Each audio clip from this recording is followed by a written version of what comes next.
যে কাইলৈ লিখি আনিব দিছিল লিখি আনিছিলানে? অনা নাই ছাৰ। কিয় অনা নাই?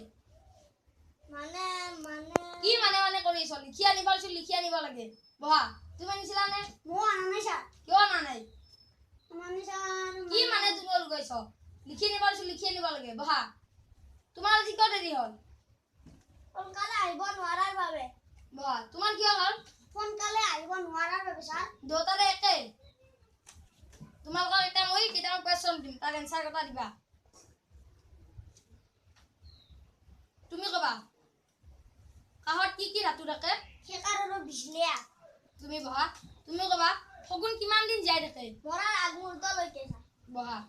তুমি কবা ধৃতৰাষ্ট্ৰৰ বাপেকৰ নাম কি আছিল? মহাৰাষ্ট্ৰ ছাৰ। তুমি বহা। তুমি কবা ডাঙৰকৈ বতাহ মাৰিলে আমি কি বুলি কওঁ?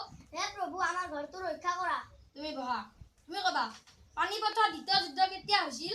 প্ৰথম যুদ্ধৰ পিছত ছাৰ। তুমি বহা। তুমি এইবাৰ কবা গছৰ ফল কিয় সৰে? ওপৰত খোৱা মানুহ নথকাৰ বাবে। বহা।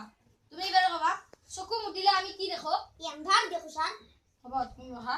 তুমি কবা ৰাৱণে সীতাক কিয় হৰণ কৰিছিল? যোগ বিয়োগ পূৰণ নজনাৰ বাবে। তুমি হ'ব তেতিয়াহ'লে কাইলৈ বাকীখিনি কৰি আনিবা। হ'ব ছাৰ।